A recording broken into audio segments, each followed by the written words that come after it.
আলহামদুলিল্লাহ, আজকে রবিবার, ভান্ডারপুর বাজার। আজকে ভান্ডারপুর হাটের দিন মাছ বাজারের একটা সুন্দরতম ভিডিও নিয়ে আপনাদের মাঝে উপস্থিত হলাম। আশা করি ভিডিওটি কেউ স্কিপ করবেন না, শুরু থেকে শেষ পর্যন্ত ভিডিওটি গুরুত্ব সহকারে দেখবেন, উপকৃত হবেন। দেখুন ভান্ডারপুর হাটে কি কি মাছ পাওয়া যায় সেগুলো আপনারা নিজের চোখে দেখুন। আসলে বৃহৎ একটি মাছের হাট ভান্ডারপুর।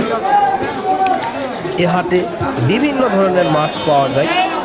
আপনারা যদি লক্ষ্য করেন, এই যে দেখুন এখানে রয়েছে জাপানি মাছ, তারপরে পাশে রয়েছে রুই মাছ, তারপরে আরও অনেক মাছ রয়েছে, পাঙ্গাস মাছ। আসলে এখন কিন্তু অনেকেই পাঙ্গাস মাছ খায়। তারপর এই যে দেখুন কাস্টমার কিন্তু অনেক রয়েছে। মাছ দেখুন একেবারে জীবিত মাছ, মাছগুলা লাফালাফি করতেছে। আসলে সকালবেলার ভিডিও খুব সুন্দর হয়েছে, মাছগুলো যেহেতু জীবিত আছে। এই যে দেখুন মাছগুলো হা করে তারা রিজিকের জন্য ছটফট করতেছে। আসলে এই যে দেখুন একজন মাছ ব্যবসায়ী, বৃহৎ মাছ ব্যবসায়ী, ভান্ডারপুর হাটের অনেক বৃহৎ মাছ ব্যবসায়ী রয়েছে। তাদেরকে আমি আস্তে আস্তে আপনাদের সামনে উপস্থাপন করতেছি। এই যে দেখুন কত কাস্টমার, কত মাছ, খালি মাছ আর মাছ, খালি মাছ আর মাছ। এই যে এগুলো হলো বাটা মাছ, বাটা মাছগুলোও সুন্দর। যাই হোক, তারপরে আর একটা জিনিস লক্ষ্য করেন আপনারা, এই যে দেখুন এগুলা সিলভার মাছ।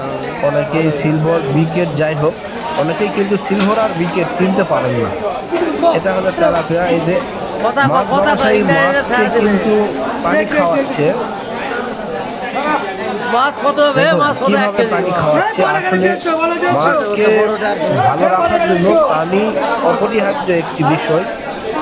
দেখুন কাস্টমাররা কিন্তু ছোটাছুটি করতেছে তাদের চাহিদা মতো মাছ নেওয়ার জন্য। এই মাছগুলো